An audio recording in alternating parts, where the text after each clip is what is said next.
اللہ تعالیٰ نے اس ملک کے اندر بہت سی خوبیاں رکھی ہیں۔ 600 سال سے زیادہ اللہ تعالیٰ نے مسلمانوں کو خلافت عثمانیہ کے ذریعے سے آدھی دنیا پر حکومت عطا فرمائی۔ جو خلافت عثمانیہ والی حکومتیں آج 60-70 حکومتوں میں بڑھ گئی، بانٹ دی گئی دشمنوں کے ذریعے سے۔ خلافت عثمانیہ پوری مسلمانوں کی دھاک پوری دنیا کے اندر، دشمن سر اٹھا نہیں سکتا تھا۔ یورپ جب زندہ بھی نہیں ہوا تھا، جہالت میں زندگی گزار رہا تھا، ایسا انصاف، ایسا امن، ایک ملک سے دوسرے ملک جانے کے لیے کوئی پاسپورٹ نہیں ہے، کوئی ویزا نہیں ہے، سرحد کی پابندیاں نہیں ہیں۔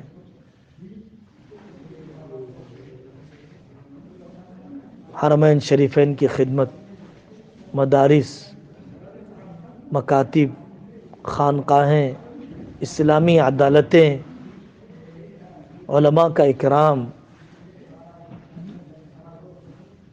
کئی سو سال اللہ تعالیٰ نے یہ خصوصیت اس علاقے کو عطا فرمائی۔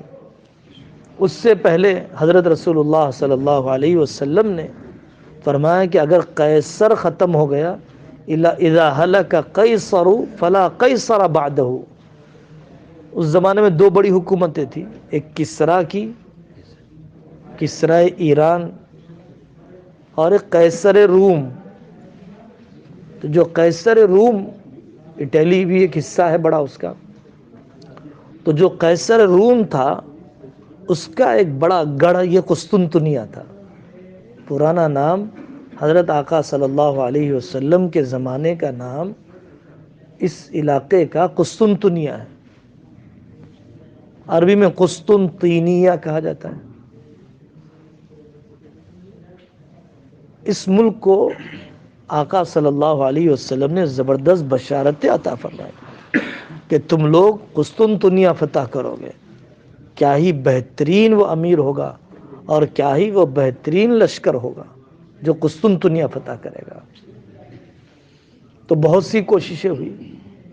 ایک کوشش وہ بھی ہوئی کہ حضرت معاویہ رضی اللہ عنہ کے بیٹے یزید بھی لشکر لے کر نکلے۔ حضرت ابو ایوب انصاری رضی اللہ عنہ سخت بڑھاپے میں، 80 سال کی عمر میں بھی اللہ کے راستے میں نکلے اور جہاد کے لیے یہاں تک آئے۔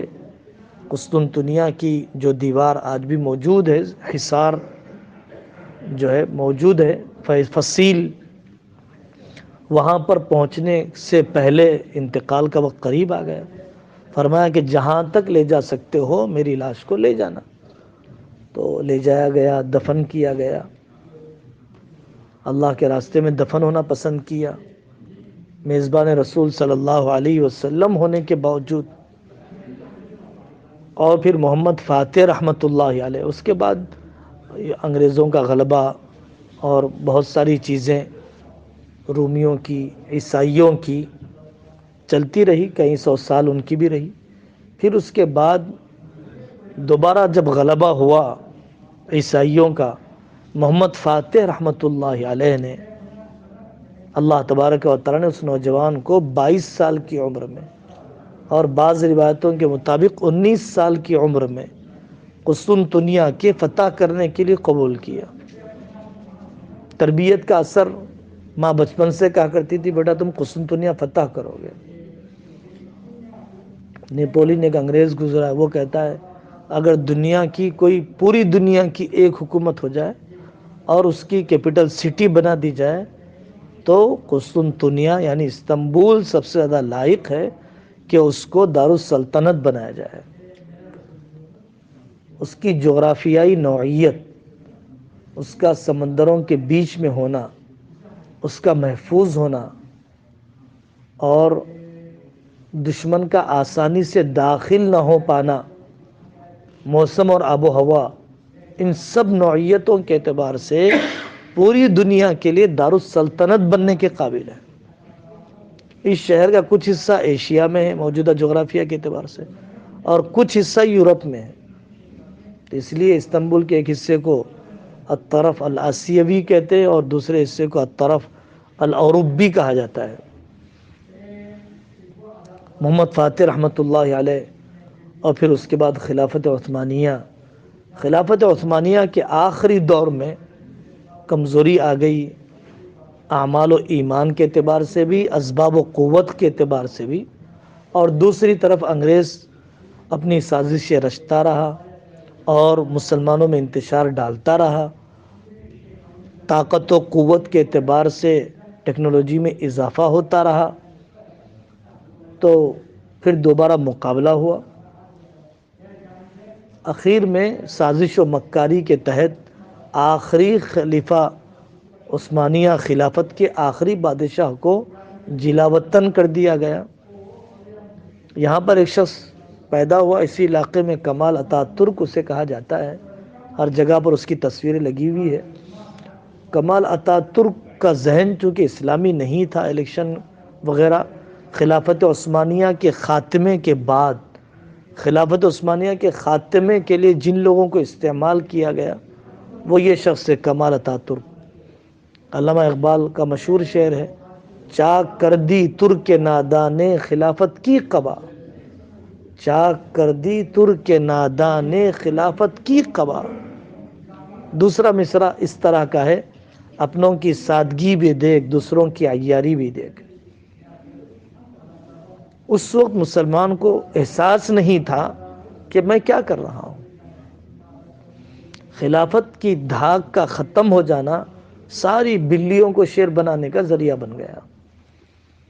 ہمارے ملک کا تعلق اس ملک سے بہت گہرا ہے، اتنا گہرا تعلق ہے کہ یہاں پر ایک جنگ ہوئی تھی خلافت عثمانیہ کے ایک حصے کی بلقان میں۔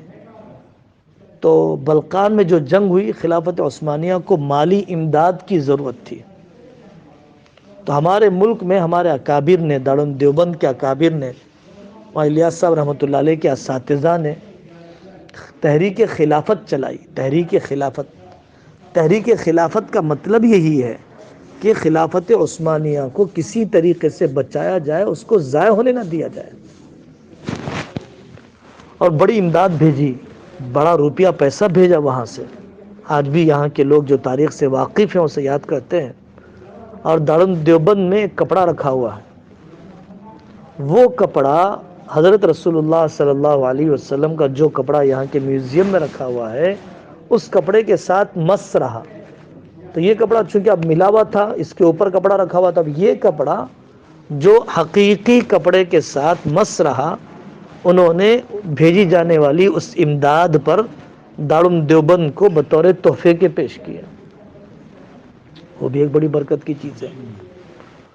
تحریک خلافت، ملک کے بچے بچے کی زبان پر خلافت کے سلسلے میں مولانا محمد علی جوہر، مولانا محمد علی شوکت جو مجاہدین آزادی تھے، وہ لوگ بہت خلافت، تحریک خلافت کو انہوں نے بہت چلایا، بہت زور دیا کہ خلافت کسی طریقے سے بکھرنے نہ پائے۔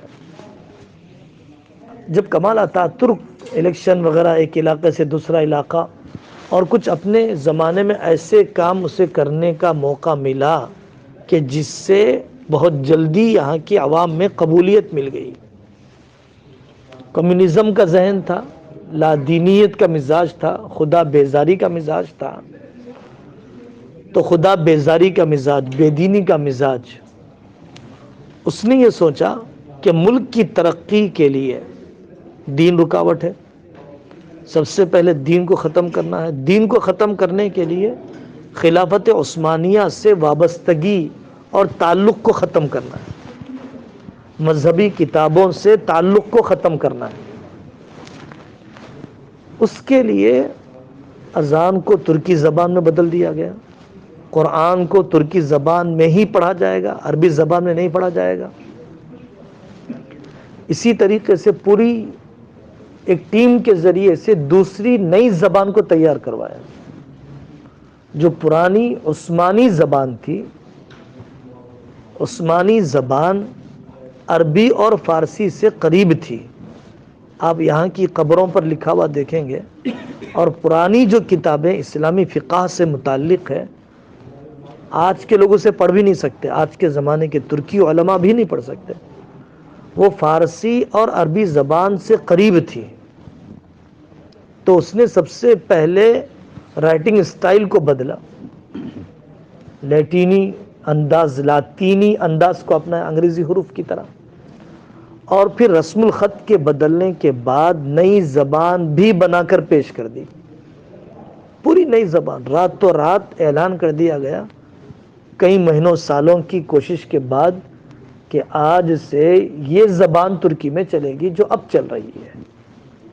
پڑھے لکھے سب جاہل ہو گئے، اور جتنا ذخیرہ اسلامی کتابوں کا یہاں پر موجود تھا وہ آئندہ کی نسل کے لیے اجنبی ہو گیا۔ اس سے ہمیں سمجھنا چاہیے کہ ہماری نسلوں کا اردو سیکھنا کتنا ضروری ہے۔ ہماری نسلوں کو اردو سے کاٹنا ہمارے ملک کے اندر اپنے مذہب سے کاٹنا ہے۔ اردو سے ناواقفیت ہم کو مذہب سے جاہل رکھ دے گی۔ آپ حیران ہوں گے، ہماری ملاقات ہوئی بہت سے روسی علماء سے، وہ کہتے ہیں ہمیں ایسا مدرسہ چاہیے جو ہمارے بچوں کو اردو سکھائے۔ ہم اردو اس لیے سیکھنا چاہتے ہیں تاکہ حضرت تھانوی کو پڑھ سکیں، تاکہ ہم حضرت نانوتوی کو پڑھ سکیں، تاکہ ہم ہمارے اکابر علماء دیوبند کو پڑھ سکیں، تاکہ ہم تبلیغ کی اصل اکابر کی زبان کو ہم جان سکیں۔ اردو زبان اگر آپ کا مدرسہ ہمیں سکھاتا ہے تو ہم اپنے بچوں کو 1 سال کے لیے بھیجنے تیار ہیں۔ ویزے کی دشواریاں ہیں، پیسوں کی تنگیاں ہیں، زبان کی کس قدر اہمیت ہے، اور لکھنے کی، رائٹنگ اسٹائل کی، رسم الخط کی کتنی اہمیت ہے۔ اس زمانے کے واقعات بڑے عجیب ہیں۔ پابندیاں عائد کر دی گئی، مدرسوں کو بند کر دیا گیا، علماء کو سولیوں پر چڑھا دیا گیا۔ اس زمانے میں جو علماء تھے وہ اپنے بچوں تک دین کے علم کو پہنچانے کے لیے ٹرین سوار ہو جاتے، استنبول کے ایک کنارے میں، اور دوسرے کنارے تک ٹرین میں جاتے۔ مقصد سفر کرنا نہیں ہوتا تھا، بلکہ حفظ کا سبق دینا اور حفظ کا سبق سننا ہوتا تھا، تاکہ آئندہ کی نسل میں علم دین باقی رہے۔ ایسے علماء بھی موجود تھے کہ جن کا باپ ان کے چہرے پر پٹی باندھ دیتا۔ ایک کتاب ہے مفتی ابو لبابہ شاہ منصور صاحب کی، ترک ناداں سے ترک دانا تک، اور دریائے باسفورس کے کنارے وہ یہاں پر آتے رہتے ہیں، تو یہاں کے حالات پر کچھ نہ کچھ لکھتے رہتے ہیں۔ تو انہوں نے لکھا ہے ان سارے واقعات کو۔ آنکھوں پر پٹی باندھ کر شہر کے باہر کسی غار میں لے جاتا، سواری پہ بٹھا کے اپنے بچے کو، اور غار میں لے جا کر عربی گرامر کی کتابیں جو ہمارے پاس عالم کورس میں ابتدا میں پڑھائی جاتی ہے، وہ کتابیں نحو و صرف کی رٹاتا، اور پڑھانے کے بعد پھر بچے کے آنکھ پر پٹی باندھ کے پھر سواری پر بٹھا کے پھر گھر لے آتا۔ تو اس بچے کو پوچھا گیا، جو بڑے عالم بن گئے تھے بعد میں، بھئی یہ کرنے کی کیا ضرورت تھی آپ کے والد کو؟ کہا میرے والد کو ڈر تھا کہ کبھی میں پولیس کے ہاتھ لگ جاؤں، اور ڈنڈے کے ڈر سے شاید میں راز اگل دوں اور وہ اڈا اور جگہ بتا دوں جہاں پر کتابیں رکھی ہوئی ہے، تو رہی صحیح پونجی بھی ہاتھ سے نکل جائے گی۔ اس لیے میرے والد میرے اوپر بھی اعتماد نہیں کرتے تھے۔ علم کو پہنچایا آئندہ کی نسل تک۔ اس زمانے میں اللہ تعالیٰ نے 2 شخصیتوں کو یہاں پہ پیدا کیا۔ ایک شخصیت کا نام ہے بدیع الزماں سعید نورسی رحمۃ اللہ علیہ۔ انہوں نے بھی مدرسے میں پڑھا تھا، بڑا زندہ دل قسم کا آدمی تھا، بڑے تقوی طہارت والے گھرانے سے تعلق تھا۔ انہوں نے یہاں کی عوام پر محنت کرنا شروع کی۔ پتہ چل گیا کہ دینی مزاج بنا رہا ہے، تو بہت سی مرتبہ مباحثے ہوئے، گفتگو ہوئی، ٹکراؤ کا ماحول بنا۔ انہوں نے کہا بھائی میں حکومت سے ٹکرانا نہیں چاہتا، میں سیاست میں حصہ لینا نہیں چاہتا، میں صرف یہاں کی عوام کے ایمان اور عمل کی حفاظت چاہتا ہوں۔ لیکن ظاہر ہے کہ یہی چیز سب سے بڑی رکاوٹ ہے ان کے لیے۔ اس اللہ کے بندے کو جیل میں ڈال دیا گیا، اور زندگی کا بڑا حصہ جیل میں گزرا، نہ نکاح کر سکا نہ داڑھی رکھ سکا، اس لیے کہ جیل میں داڑھی بھی پابندی سے کٹوائی جاتی تھی اور نکاح نہیں کر سکتا ہے وہ شخص۔ کاغذ بھی نہیں، قلم بھی نہیں، شاگرد چھپا کر کبھی ملاقات کے لیے آتے تو چھوٹے چھوٹے کاغذ دے کے جاتے تھے، اتنے اتنے کاغذ اور رکھے ہوئے ہیں ایک بعض جگہوں پر۔ تو وہ شخص تحریر لکھتا، خطوط لکھتا لوگوں کو ایمان کی عظمت پر، تقدیر پر، باطل کے نقصانات پر، آخرت کی یاد پر، قربانی کے ساتھ دین پر چلنے پہ خطوط لکھتا۔ وہ خطوط ہاتھوں سے لکھے جاتے خفیہ طریقے سے، اور 5 لاکھ شاگردوں کے تک پہنچ جاتے، 5 لاکھ شاگردوں تک۔ بدیع الزماں سعید نورسی رحمۃ اللہ علیہ، 5 لاکھ شاگردوں تک وہ خطوط پہنچ جاتے۔ اور نورسی ایک علاقہ ہے یہاں پر ترکی میں، وہاں کے تھے وہ، اور وہ خطوط کے اندر ایسی ایمانی آگ لگی ہوئی تھی کہ شاگردوں کے شاگرد تیار ہو جاتے تھے کہ جان چلی جائے ہم دین اور ایمان کے بغیر زندگی نہیں گزاریں گے، ٹکراؤ کے بغیر۔ اللہ تعالیٰ نے زبردست کام لیا، 6000 خطوط ان کے محفوظ ہیں، 6000 خطوط ہے 9 جلدوں میں۔ تو وہ بھی ایک یہاں پر جماعت ہے جو کام کرتی ہے، جماعت النور اسے کہا جاتا ہے، اور بڑا اثر ہے اس کا اس ملک کے اندر۔ جمعیت النور، جماعت النور، رسائل النور انہیں کہا جاتا ہے۔ ان کے آخری دور میں آج سے تقریباً 40-45 سال پہلے ایک اور شخصیت یہاں پر پیدا ہوئی، انہیں مولانا محمود آفندی عالم کو کہا جاتا ہے، خوجا یا ہوجا دونوں لفظ، اور آفندی بھی جو ہے علماء کو کہا جاتا ہے، بزرگ کو کہا جاتا ہے، حضرت کی جگہ پر استعمال ہوتا ہے آفندی۔ تو یہ شیخ محمود نقشبندی دامت برکاتہم کافی بیمار ہیں آج کل، تقریباً 90 سال کی عمر ہے ان کی، اور ڈاکٹر کہتا ہے کہ عمر 90 سال کی ہے لیکن محنت 200 سال کی کیا ہوا ہے شخص، اس کے جسم کی تھکاوٹ 200 سال کی محسوس ہوتی ہے۔ وہ شخص جو ہے استنبول شہر کے اندر اپنی بیوی کو لے کر، چونکہ داڑھی پر پابندی تھی، کرتے پیجامے پر، دینی لباس پر پابندی تھی، تو یہ شخص پوری ڈنکے کی چوٹ پر موت اپنے ہاتھ میں لیے ہوئے اپنی گھر والی کے ساتھ گھر گھر پر جا کے کھٹکھٹاتا تھا۔ اگر مرد نکلتا تو یہ بات کرتے، اگر عورت ملاقات کے لیے آتی تو ان گھر والی بات کرتی، برقعے میں ڈوبی ہوئی۔ ان کے ہزاروں شاگرد ہیں، امامہ باندھے ہوئے، پوری داڑھیاں اور کرتا پیجامہ جو ہے ڈھیلی شیروانی اور شلوار پہنے ہوئے وہی ملیں گے، جس سے مولانا رجب صاحب کا جو لباس ہے پگڑی کے اضافے کے ساتھ۔ ان کی خانقاہیں چلتی ہیں، سلسلہ نقشبندیہ، ان کے افراد خاندان کو قتل کیا گیا، گولیاں چلائی گئیں، لیکن باہر صورت وہ محنت کرتے رہے۔ بہت سے مدرسے ہیں ان کے، نقشبندی مدارس، تقیہ کہا جاتا ہے اسے، مسجد مدرسہ تقیہ، یہ خلافت عثمانیہ کے زمانے سے ہی مسلمانوں کی ہر جگہ پر خاصیت رہی، مدرسہ بھی ہو، مسجد بھی ہو، خانقاہ بھی ہو، اسی کو تقیہ کہا جاتا ہے، زاویہ کہا جاتا ہے۔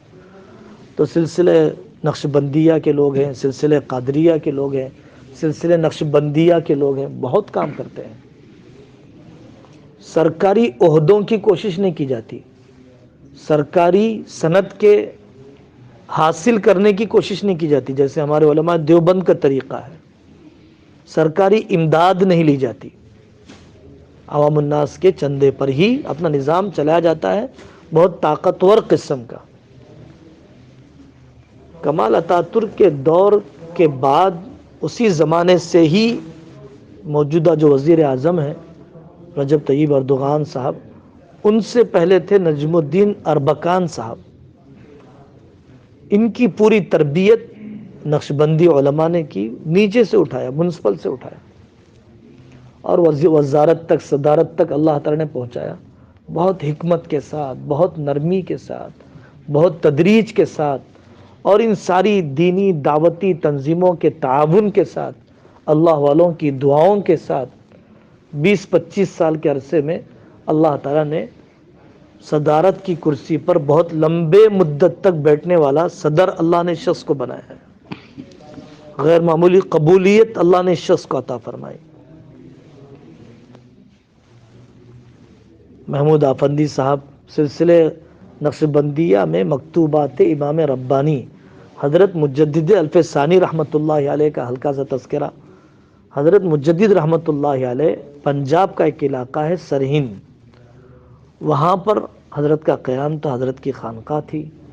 امام ربانی کہا جاتا ہے الف ثانی یعنی دوسرا ہزارہ،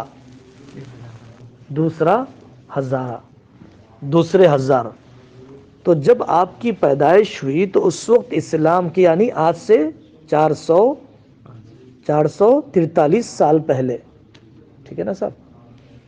اب 1443 ہے نا، تو 443 سال پہلے اکبر نے ایک آواز لگائی تھی ہمارے ملک کے بادشاہ نے کہ اب 1000 سال محمد صلی اللہ علیہ وسلم کے لائے ہوئے دین پر گزر چکے ہیں، اب کام نہیں کرے گا یہ دین محمدی کو چھوڑ دیجئے، اب میں جو دین بناؤں گا۔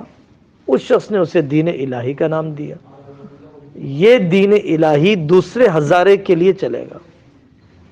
اس کے لیے ابو الفضل فیضی، علماء سو، بگڑے ہوئے لوگ، ان سب کا سہارا لیا۔ ہندوؤں مارواڑیوں کی عورتوں سے نکاح بھی کیا اور ان سب کی رسومات اور اسلام کے ساتھ ملا کر ایک نیا ملغوبہ، ایک نیا دین تیار کیا۔ ضروری تھا کہ جو بھی دربار میں آئے پہلے زمین بوسی کرے، زمین کو سجدہ کرے، بادشاہ کو سجدہ کرے، اور بہت سے خرافات۔ حضرت مجدد رحمۃ اللہ علیہ کو اللہ تعالیٰ نے کھڑا کیا۔ حضرت مجدد الف ثانی رحمۃ اللہ علیہ نے جب محنت کرنا شروع کی تو رکاوٹیں آئی، حق کے سامنے رکاوٹیں آتی ہیں۔ گوالیار کے جیل میں ڈال دیا گیا۔ حضرت نے یہ دونوں طریقے بھی اصل انہوں نے استفادہ کیا حضرت مجدد رحمۃ اللہ علیہ کے طریقہ کار سے، کہ جسم مقید تھا، جذبات مقید نہیں تھے۔ جسم قید خانے میں تھا، عزائم قید خانے میں نہیں تھے۔ اسی لیے ہمارے اکابر کہا کرتے تھے کہ ہم نے حکومت تو ہاری ہے، ہمت نہیں ہاری ہے۔ دارالدیوبند کی بنیاد رکھی آئے گی، پھر مولانا الیاس رحمۃ اللہ علیہ، پھر تبلیغ، پھر دوسری ساری تنظیمیں، ہمارے ملک کے اندر مکاتب کا جال، مدارس کا جال، خانقاہوں کا جال، سب چیزیں چلتی رہی، پوری دنیا میں پھیل کر رہی ماشاءاللہ سے۔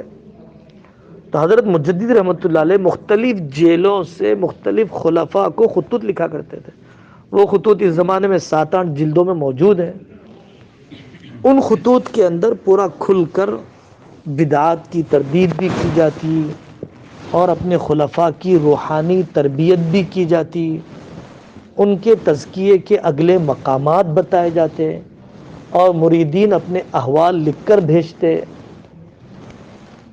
حضرت مجدد رحمۃ اللہ علیہ کی محنت کا اثر یہ ہوا کہ اکبر کے بعد اکبر کا بیٹا جہانگیر بیٹھا، تو اس شخص کے دل کے اندر کچھ نرمی آ چکی تھی، اور حضرت مجدد رحمۃ اللہ علیہ کے خلفاء اور حضرت کی محنت کی وجہ سے اکبر کے دربار میں بھی کچھ لوگ خاموشی کے ساتھ اپنے آپ کو بدلنے لگ گئے تھے۔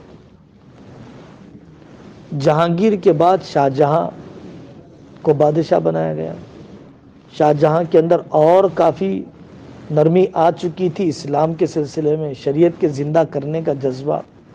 شاہ جہاں کی اولاد میں اللہ تعالیٰ نے اورنگزیب رحمۃ اللہ علیہ کو پیدا فرمایا۔ محی الدین اورنگزیب رحمۃ اللہ علیہ، عالمگیر رحمۃ اللہ علیہ، سب نام انہیں کہے جاتے ہیں۔ بعض عرب علماء ان کی زندگی پڑھ کر کہتے ہیں کہ یہ تو خلیفہ راشد تھے، کہ جو قرآن اپنے ہاتھ سے لکھ کر لوگوں کو بتلائے بغیر کہ یہ بادشاہ کا لکھا ہوا ہے،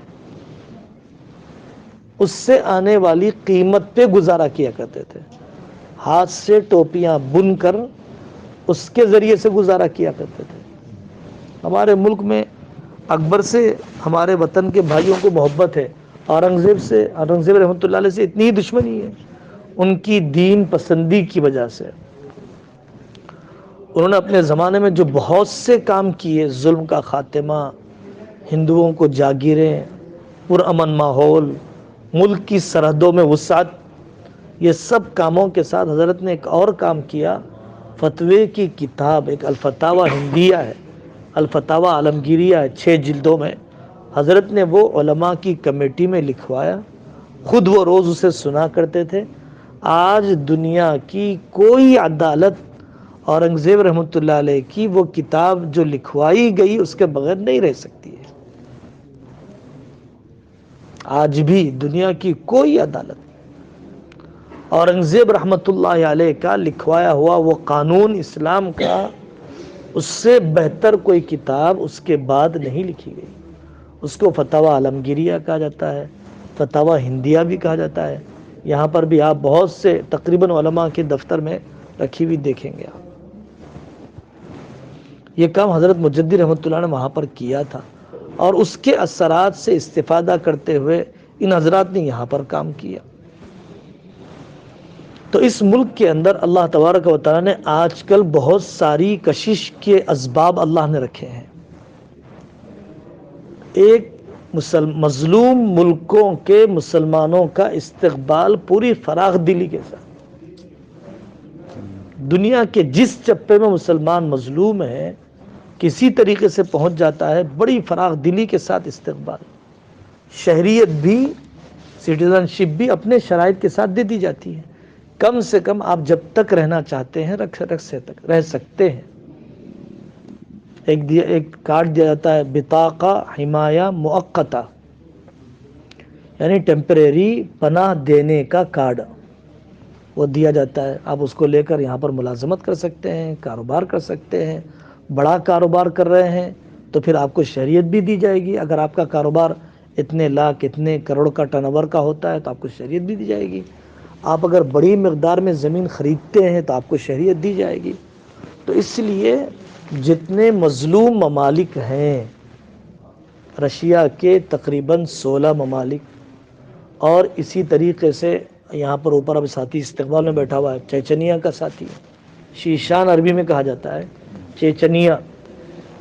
چیچنیا کے لوگ یہاں پر موجود ہیں. لوٹے پیٹے خفیہ طریقے سے کئی بارڈروں کو پار کر کے آ جانے والے لوگ موجود ہیں یہاں پر. پولیس دیکھ کر بھی نظر انداز کرتی ہے. افغانستان کے لوگ بڑی تعداد میں موجود ہیں، اور شام کے لوگوں کو تو آپ دیکھ ہی رہے ہیں. ابتدا میں لاکھوں کی 60 لاکھ کی تعداد آپ کے علم میں ہے، 60 لاکھ کی تعداد یہاں پر موجود ہے. اب تھوڑا سا لینے کے اندر احتیاط کی جا رہی ہے. ابھی بھی لاکھوں کی تعداد میں بارڈر پر عورتیں پڑی ہوئی ہیں جو خیموں میں ہیں. حکومت ایک وقت کی روٹی دیتی ہے، اور وہ عورتیں بڑے بڑے اولیاء کی نسل سے ہیں. ایک روٹی کھا کر وہ اپنے بچوں کو قرآن حفظ کرواتی ہے اپنی حیا کی حفاظت کے ساتھ.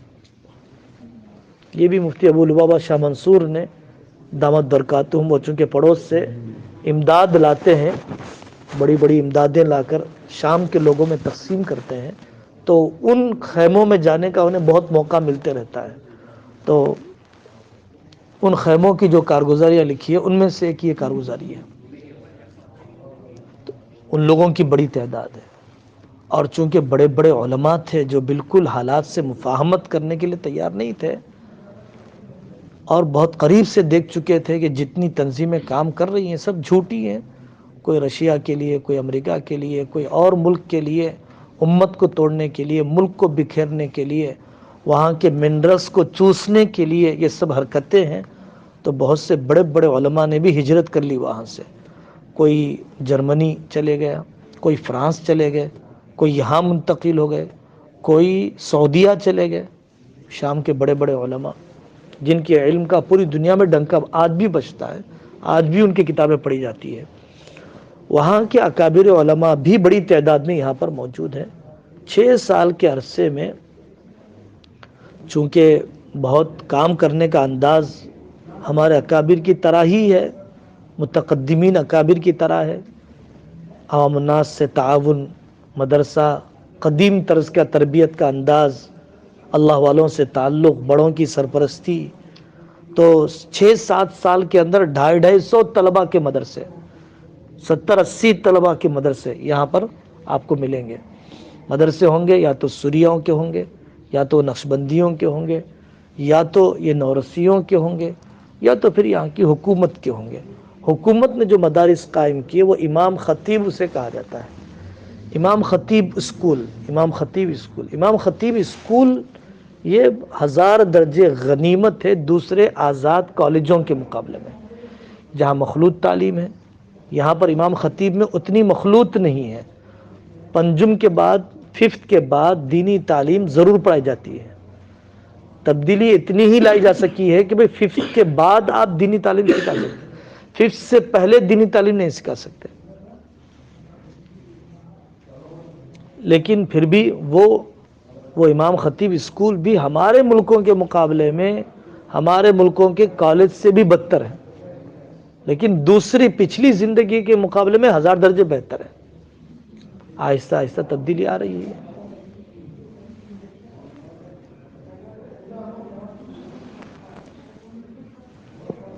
تو یہاں پر رشیا کے لوگ بھی موجود ہیں، اور آج کل مصر کے لوگ بھی یہاں پر منتقل ہو رہے ہیں۔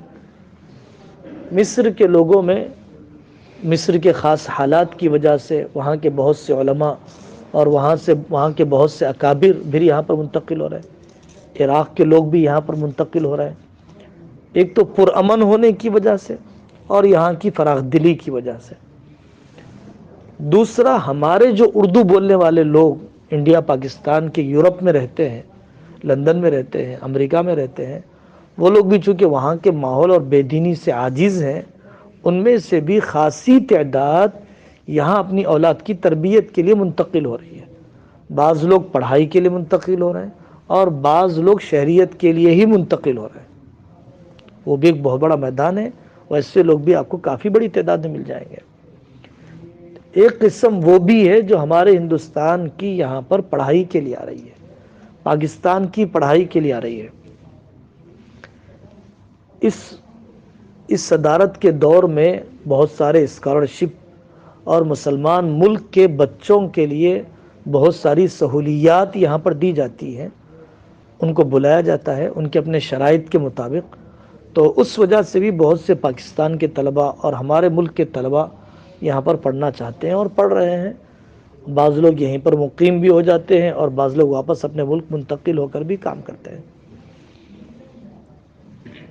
سب سے پہلے ہمیں ذہن یہی بنانا ہے جو صبح میں عرض کیا گیا کہ کام کرنے کے لیے مسجد ضروری نہیں ہے۔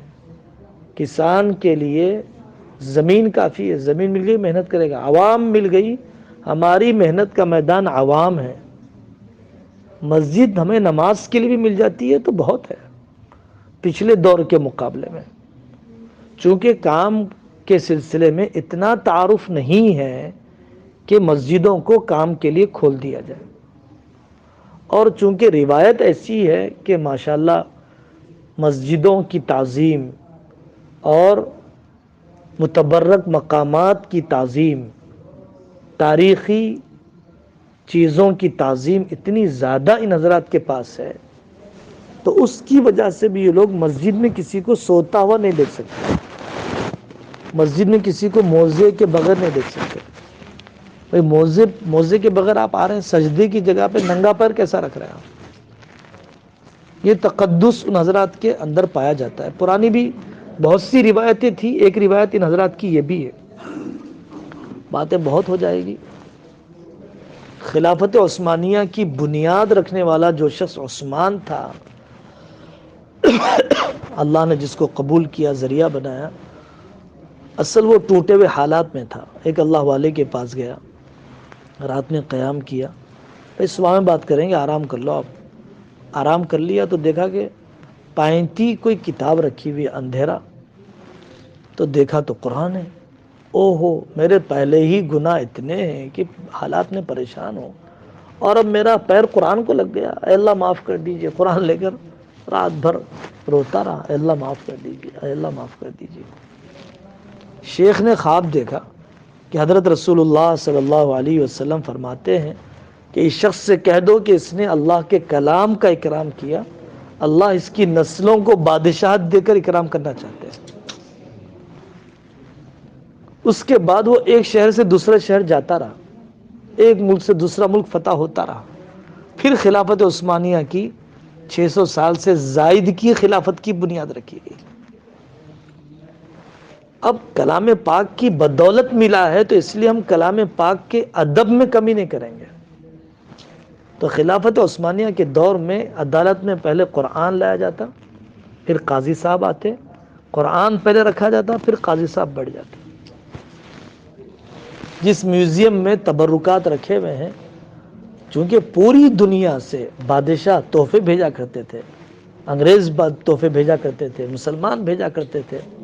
بیدر والے دلچسپی کے لیے تاریخ کا ایک حصہ، محمود گاواں رحمۃ اللہ علیہ، بہت بڑا مدرسہ تھا بیدر شہر میں.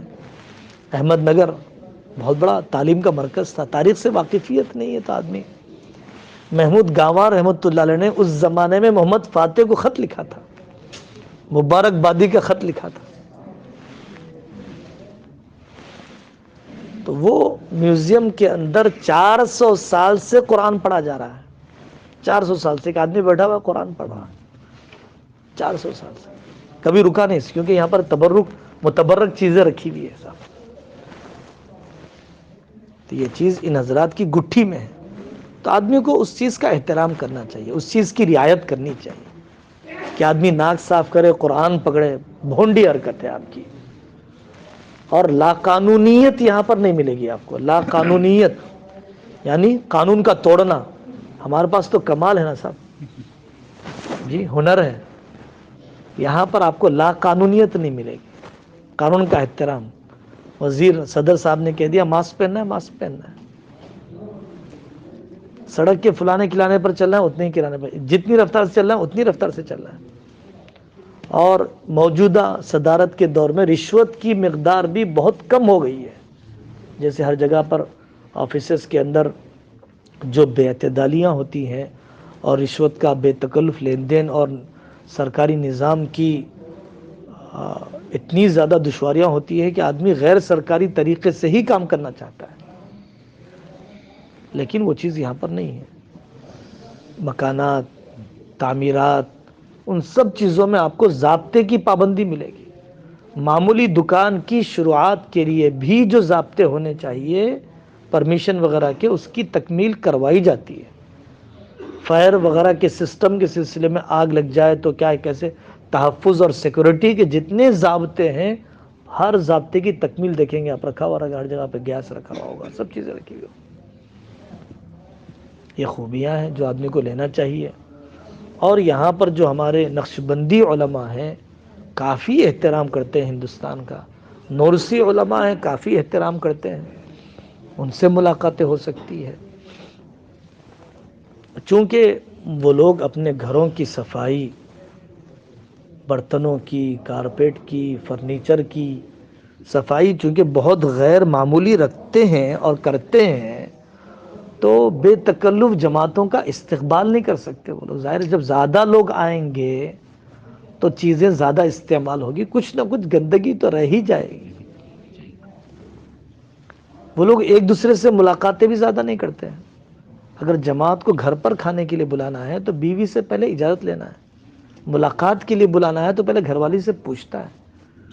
تو گھر والی دیکھتی ہے کہ مہمان نوازی ضیافت کا سامان ہے یا نہیں ہے، چائے فروٹس وغیرہ ہے یا نہیں ہے.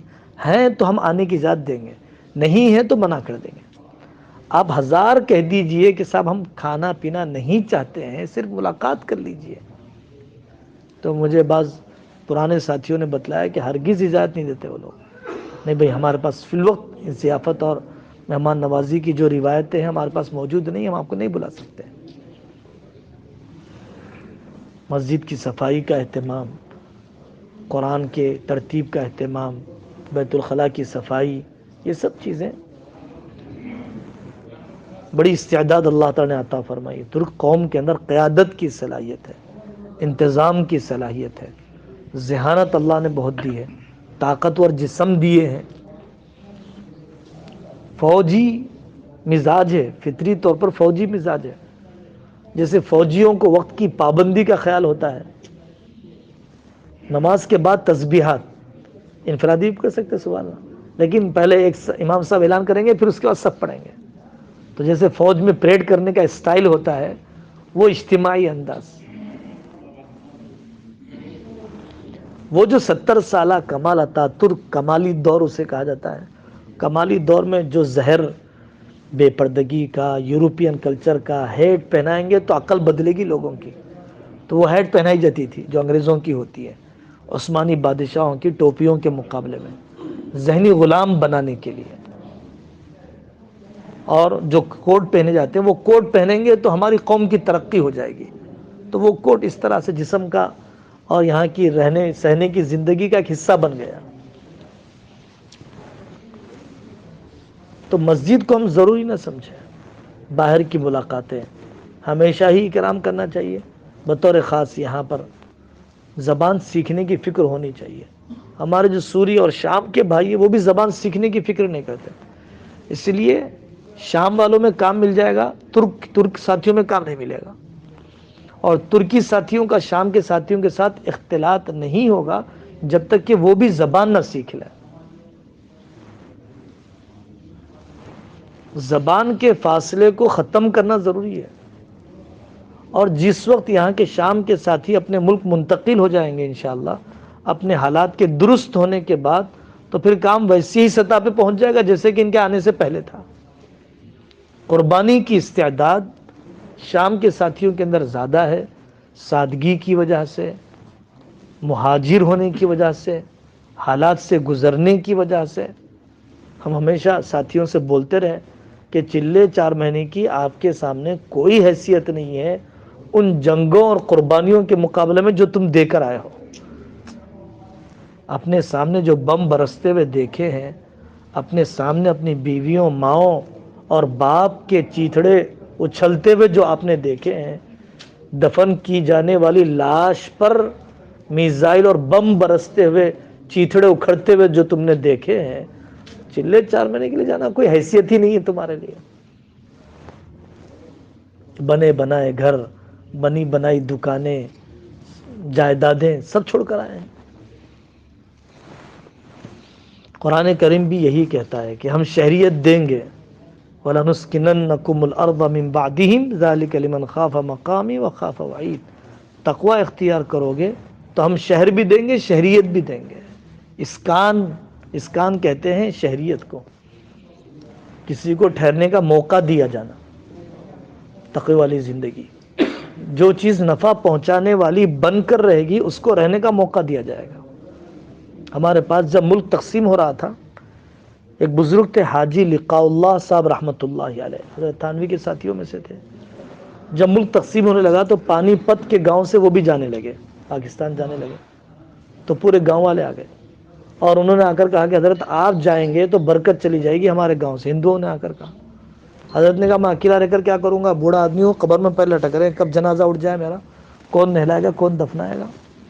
تو ان گاؤں والوں نے کہا حضرت آپ جائیں گے برکت جائے گی، آپ رہیے، آپ کا جب بھی انتقال ہوگا ہم مسلمانوں کو پڑوس کی بستی سے لائیں گے، آپ کے اوپر نماز پڑھوائیں گے، مسلمانوں کے طریقے سے نہلائیں گے، لیکن آپ رہیے. آپ نفع پہنچانے والا بن کے رہنا ہے تو تمہیں رہنے کی اجازت دی جائے گی. نیچے کا ہاتھ لے کر رہو گے کہیں پر بھی رہنے کی اجازت نہیں دی جائے گی. ہمارے پاس بھی ایک صاحب کا انتقال ہوا، پرگی کے قریب 2-3 گھر مسلمانوں کے گاؤں میں تھے. تو بچوں نے سوچا کہ مسلمانوں کے مکان کم ہیں، قبرستان بھی پرانا ہو گیا، بازو کا شہر پرگی بڑا ہے، قبرستان بھی بڑا ہے، ہم بھی وہاں منتقل ہو چکے ہیں، ابا کی قبر پر آنے جانے کی سہولت رہے گی. تو جب وہ لاش لے کر آنے لگے تو بستی کے گاؤں ہندو کھڑے ہو گئے پورے. کہا کہ آپ اس کو نہیں لے جا سکتے ہیں، ان کو یہیں پہ دفن کرنا ہے ورنہ برکت ہمارے گاؤں سے چلی جائے گی. صرف بات یہ تھی کہ وہ نماز کے پابند تھے اور لوگوں کو تکلیف نہیں پہنچاتے تھے. تو لوگ ان کے حسن اخلاق سے، ان کے حسن اخلاق کی وجہ سے ان کے وہاں پر قیام کے خواہش مند تھے. یہ چیز ہم سب کو سمجھنا ہے، سمجھانا ہے. نسلوں کی تربیت، جو ہمارے شامی بھائی آئے ہیں ان کا بڑا مسئلہ نوکری، ملازمت، کمپنی بنانے کا نہیں ہے، وہ تو سب مل جائے گی. آدمی پیٹ نہیں بھولتا ہے، قبر بھولتا ہے. آدمی کو مشاہدات کی ترغیب کی ضرورت نہیں ہے، مغیبات کی ترغیب کی ضرورت ہے۔ جو چیز دکھائی دے رہی ہے اس کی ترغیب کی ضرورت نہیں ہے، جو چیز نہیں دکھائی دے رہی ہے اس کی ترغیب کی ضرورت ہے۔ نسلوں کی پرورش کا مسئلہ ہے۔ 7-8 سال یہاں کے اور 2-3 سال وہاں کے جنگ کے زمانے کے جو گزر چکے ہیں، پوری ایک دوسری نسل تیار ہو رہی ہے۔ اگر اس کی دینی تربیت کا رجحان نہیں بنایا گیا تو پھر یہاں کے یورپین کلچر، مغربی کلچر سے متاثر ہو جائیں گے۔ ملک اور مال تو ہاتھ سے نکل گیا، آئندہ کی نسل بھی ہاتھ سے نکل جائے گی۔ اور بڑی استعداد ہے، آپ حیران ہوں گے، ساتھی پورے چلے کے لیے مستورات میں جاتا ہے، 10 دن کے لیے مستورات میں جاتا ہے اور اپنے بچے دوسری ساتھی کے گھر میں چھوڑ کر جاتا ہے، نابالغ چھوٹے بچے 4 سال 5 سال۔ اور وہ ساتھی جب 10 دن 3 دن کے لیے جاتا ہے تو اپنے بچوں کو دوسروں کے پاس چھوڑ کے جاتا ہے۔ بچوں کی نصرت ایک عنوان ہے، ہم حیران ہو گئے پہلے دن سے، بچوں کی نصرت کیا چیز ہے؟ بولے بچے رکھ لینا تاکہ وہ لوگ جائیں۔ بڑی استعداد ہے، کسی طریقے سے کام ہاتھ سے نہ جائے، شریعت کے حدود کا بھی لحاظ ہو، سرکاری قوانین کا بھی لحاظ ہو، اور پھر قربانی کے ساتھ آگے بڑھایا جائے تاکہ ان کے اللہ تعالیٰ ایمان و عمل کے ذریعے سے حالات بھی بدلے اور نسل بھی بچے۔ ترکی بھائی ہیں، ان حضرات کے ساتھ بھی اختلاط ہونا چاہیے، کوشش کرنا چاہیے ضروری باتیں سامنے آ جائیں، وقت آدمی پوچھ لے، جتنا بھرا ہوا ہے اس کو پورا نقل کرنے کی کوشش میں نہ رہے آدمی۔ مولانا یعقوب صاحب سہارنپوری، اللہ ان کی مغفرت فرمائے، وہ فرمایا کرتے تھے ہمارے بعض ساتھی پرانے بھونکنے کی فکر میں رہتے ہیں، بس مجمع کی نوعیت دیکھے، پوچھے بھائی 2 منٹ بات کروں گا، 3 منٹ بات کروں گا، 10 منٹ بات کروں گا، اور جتنی منٹ کہیں اتنی ہی دیر بات کریں، اتنی ہی دیر بات کریں گے تو دوبارہ بھی آئے گا، اور اگر ہم زیادہ وقت لیں گے تو دوبارہ آنے سے وہ بدک جائے گا۔ آنے والے ساتھیوں کو خدمت کر دی گئی، شام کے ساتھی بھی کھانے کی فکر مت کرو، کھانا ہمارے ساتھ کھا لینا، اور راحت ہوگی، میں تھوڑا آرام کروں گا، کل فجر کے بعد پھر کام میں چلے جاؤں گا۔ مہنگائی اتنی ہے کہ کرایہ کی ادائیگی، مزدوری اور کام 12 گھنٹے کام کرنا ایک دم عام رواج ہے، اس سے زیادہ کرنے والے ہیں، چھٹی کے دن کرنے والے ہیں۔ جیسے محمد صاحب پانپوری فرماتے تھے، دل جیتنا ہے پھر دن جیتنا ہے۔ سختی نہ کرے آدمی، بوجھ بنا کر کام کو پیش نہ کرے۔